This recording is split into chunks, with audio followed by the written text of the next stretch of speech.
Mars media நேயர்களுக்கும் அன்பர்களுக்கும் இந்த நாள் இனிய நாளாக அமைய எல்லாம் வல்ல இறைவனை பிரார்த்திக்கின்றோம்.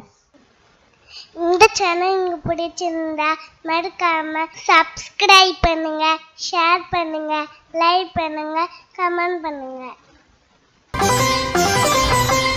எனதருமை சிம்மராசி நேயர்களே, இந்த பதிவுல நம்ம என்ன பார்க்க போறோம் அப்படின்னா 2024ஆம் ஆண்டு ஆகஸ்ட் மாத ராசி பலன். இந்த ஆகஸ்ட் மாசத்துல உங்களுக்கு எப்படிப்பட்ட கிரகங்கள் எப்படி சூழல்ல இருக்கு, அதே மாதிரி எந்த கிரகங்களின் மூலமா நீங்க கவனமா இருக்கணும், பரிகாரமா என்ன பண்ணினா ரொம்ப விசேஷம் அப்படிங்கறத பத்திலாம் நம்ம இப்ப தெளிவா பார்க்க போறோம்.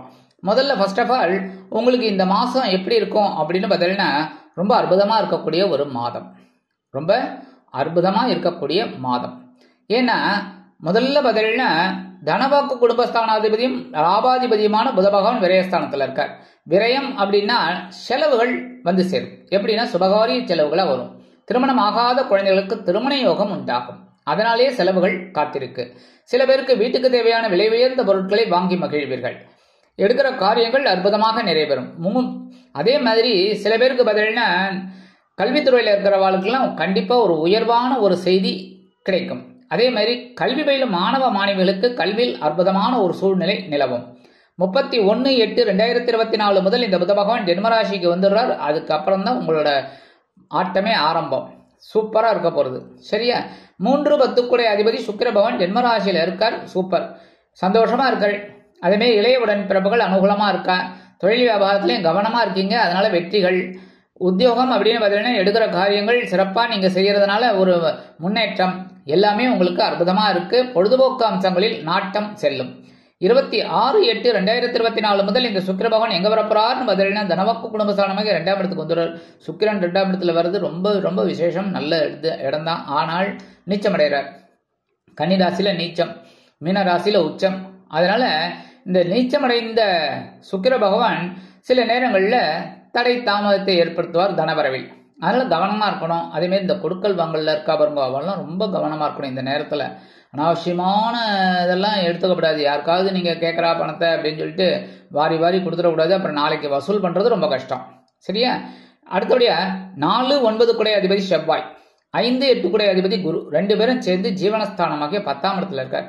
இந்த செவ்வாய் 10ஆம் இடத்துல இருக்கிறதுனால திக்பலம் அடைஞ்சு உங்களுக்கு அற்புதமான ஒரு முன்னேற்றத்தை கொடுக்க போறாரு.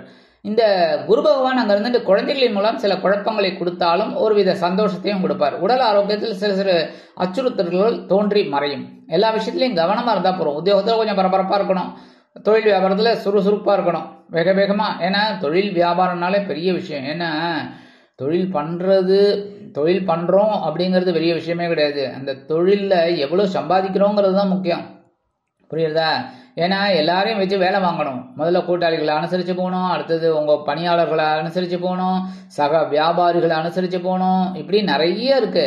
அதனால எல்லாத்தையும் நீங்க கேர் எடுத்து பண்ணினா ரொம்ப நல்லது. ஆனா இந்த சுகாதிபதியும் பாக்கியாதிபதியுமான செவ்வாய் பகவான் 10ஆம் இடத்துல திக்பலம் அடைஞ்சு சஞ்சாரம் பண்றது ரொம்ப விசேஷமான பலன்களை உங்களுக்கு கண்டிப்பா கொடுப்பார். அதாவது சில பேருக்கு இந்த பூமிக்காரகன் பூமி யோகத்தை உண்டு பண்ணி கொடுப்பார். வீடு, மனை, வாகனம் இதெல்லாம் வாங்கக்கூடிய ஒரு யோகத்தை உண்டு பண்ணுவார். இந்த ரியல் எஸ்டேட்ல இருக்கவங்க அவளுக்கெல்லாம் அடி தூள் தான், சும்மா அதிருது இல்ல, அந்த மாதிரி இருப்பீங்க. ஏன்னா நல்ல ஒரு சக்க போடு ராஜாங்கிற மாதிரி தான் நடக்கும். அதனால ரியல் எஸ்டேட்ல இருக்கிறவா, பங்கு சந்தையில இருக்கிறவாளுக்கெல்லாம் ஒரு பெரிய பாக்கியம். இந்த செவ்வாய் பகவான் 10ஆம் இடத்துல இருந்துட்டு உங்களுக்கு அற்புதமான ஒரு முன்னேற்றத்தை கண்டிப்பா கொடுக்க போறார். அதே மாதிரி வெளியூர் அல்லது வெளிநாட்டு பயணங்களின் மூலம் உங்களது வாழ்க்கையில் சில நல்ல திருப்பங்களை எதிர்பார்க்கலாம். தந்தையார் ஆதரவாக இருப்பார்கள். தந்தை வழி உறவினர்கள், மூத்த சகோதரர்கள் அனுகூலமாக இருப்பார்கள். இந்த குரு பகவான் ஜீவனஸ்தானத்தில் இருந்தா கூட பார்வை பலம்னு பார்த்தீங்கன்னா ஒன்று தனவாக்கு குடும்பஸ்தானமாக 2ஆம் இடத்துல விழுது, அடுத்தது சுகஸ்தானமாக 4ஆம் இடத்துல விழுது, அதுக்கடுத்து 9ஆம் பார்வையா உங்களோட பகைருண ரோகஸ்தானத்துல விழுது. தைரியமா வேலை செய்ய போறீங்க. அதுக்கு உண்டான ஒரு உயர்வுகள் உங்களுக்கு கிடைக்கும். தனவரவுகள் தாமதப்பட்டாலும் உங்கள் சவாலுக்கு ஏற்றபடி வந்து சேரும்.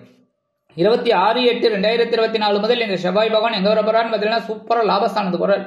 11ஆம் இடம்ங்கிறது ரொம்ப அற்புதமானது. ஏன்னா இந்த செவ்வாய் பகவான் 3, 6, 10, 11 இருந்தா ரொம்ப ரொம்ப விசேஷம். அதனால 11ஆம் இடத்துல இருக்கும்போது தொழில் வியாபாரத்துல ரொம்ப சிறப்பான ஒரு சூழ்நிலையை கண்டிப்பா கொடுப்பார். அதே மாதிரி உத்தியோகத்திலும் உயர்வுகள் உண்டு. அடுத்தபடியா சீருடை பணியாளர்களாகிய காவல், ராணுவம், தீயணைப்புத்துறை, மருத்துவத்துறையில் வேலை பார்க்கும் நண்பர்களுக்கு எதிர்பார்க்கும் இடமாற்றம், பதவி மாற்றம், பதவி உயர்வு, சம்பள உயர்வு மிக அருமையாக வந்து சேரும். அடுத்தபடியா ராசிநாதன் சூரிய பகவான் எங்கே இருக்காருன்னு பார்த்தீங்கன்னா விரயஸ்தானத்தில் இருக்கார். 12ஆம் இடம். செலவுகள் குழந்தையோட கல்வி செலவுகள், இல்லைன்னா மருத்துவ செலவுகள், ஏதாவது ஒன்று மாற்றி ஒன்று நீங்களும் அனுசரித்து போயிட்டு இருக்கீங்க. அப்படியே போயிட்டு இருங்க. சரியா?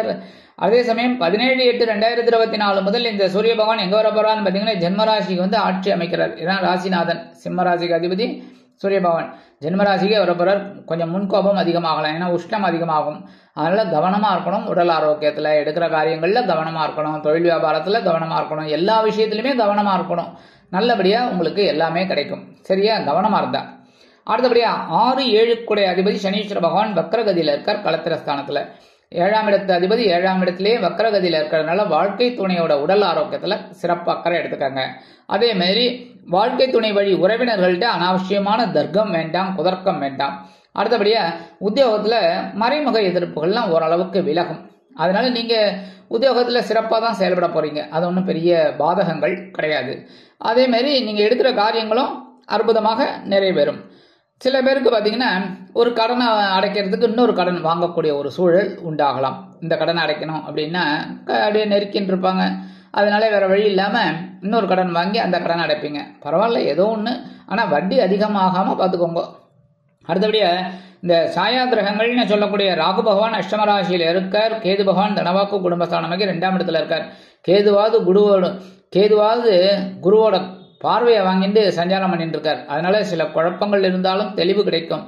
ஆனா அந்த ராகு பகவான் அஷ்டமராசியில் இருக்கிறதுனால கண்டிப்பா நீங்க உடல் ஆரோக்கியத்துல சிறப்பாக அக்கறை எடுத்துக்கணும். அதாவது அனாவசியமான உணவு இதெல்லாம் எடுத்துக்கப்படாது, தேவையில்லாது உங்களுக்கு ஒத்துக்காது இதெல்லாம் சாப்பிடப்படாது. சரியா?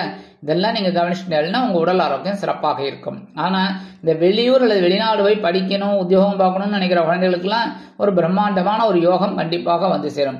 அதே மாதிரி எடுக்கிற காரியங்களும் சில பேருக்கு பார்த்தீங்கன்னா திடீர்னு எதிர்பாராத ஒரு தனவரவு கிடைக்கிறதுக்கு வாய்ப்பு இருக்கு. என்ன, இதெல்லாம் நடக்கிறதுக்கு நிறைய வாய்ப்பு இருக்கு. கேது பகவான் 2ஆம் இடமாகிய தனவாக்கு குடும்பஸ்தானத்தில் இருக்கிறதுனால குடும்பத்துல சில குழப்பங்கள்லாம் வரலாம். அதனால கொஞ்சம் பேசுற வார்த்தையில கவனமா இருக்கணும். முதல்ல கணவன் மனைவி, அப்புறம் உடன்பிறப்புகள், சகோதர சகோதரிகள் எல்லாத்தையுமே அக்கம் பக்கம் எல்லாத்தையுமே கொஞ்சம் அனுசரணையா நடந்துக்கிறது ரொம்ப ரொம்ப நல்லதுங்க. சரி, பரிகாரமா என்ன பண்ணினா ரொம்ப விசேஷமா இருக்கும் அப்படின்னா கண்டிப்பா சூரிய வழிபாடு பண்ணிட்டு இருக்கோம். ஏன்னா சூரிய பகவான் விரயஸ்தானத்துல இருக்கார் மாசம் ஆரம்பத்துல. அப்புறம் 17ஆம் தேதியிலிருந்து ஜென்மராசிக்கு வந்துடுறார். அதனால இந்த சூரிய பகவான் உங்களுக்கு நல்ல விதமான உடல் ஆரோக்கியத்தை கொடுக்கணும், மன வலிமையை கொடுக்கணும் அப்படின்னா தினந்தோறும் சூரிய வழிபாடு பண்றது ரொம்ப உச்சிதம். அடுத்தபடியா நான் ஆஸ் யூஷுவல் சொல்றதுதான் கண்டிப்பா சொல்லுவேன், ஒவ்வொரு இதுலயும் சொல்லிட்டு இருப்பேன். புத்து கோயில் கண்டிப்பா போயிட்டு வரணும். செவ்வாய்க்கிழமை, வெள்ளிக்கிழமை, ஞாயிற்றுக்கிழமை 3 நாள் போறது ரொம்ப ரொம்ப விசேஷம் இல்லையா? அட்லீஸ்ட் ஒரு நாள், வாரத்துக்கு ஒரு நாள் கண்டிப்பாக போயிட்டு அந்த நாக வழிபாடு, அம்பாள் வழிபாடு இதெல்லாம் பண்ணிட்டு வர்றது ரொம்ப அற்புதமான பலன்கள் உங்களுக்கு கிடைக்கும். அதே மாதிரி மனசுல இருக்கிற அந்த கவலைகள், குறைகள் அதெல்லாம் கண்டிப்பா குறையும். அடுத்தபடியா நவகிரகங்களில் உள்ள குரு பகவானை வியாழக்கிழமைகளில் நெய் தீபம் ஏற்றி வழிபாடு பண்ணுங்க. சரியா? இது பண்ணினாங்களே உங்களுக்கு இந்த ஆகஸ்ட் மாசம் அற்புதமான மாற்றம் தரும், ஏற்றம் தரும், இனிமைகளை அள்ளித்தரும் மாதமாக அமையும் என்று கூறி விடைபெறுகிறேன். நன்றி, வணக்கம். மீண்டும் ஒரு அருமையான பதிவில் நான் உங்களை மனமகிழ்ச்சியோடு சந்திக்கிறேன். வாழ்த்துக்கள். வாழ்க வளமுடன். இந்த சேனல் உங்களுக்கு பிடிச்சிருந்தா மறக்காம சப்ஸ்கிரைப் பண்ணுங்க, லைக் பண்ணுங்க, ஷேர் பண்ணுங்க.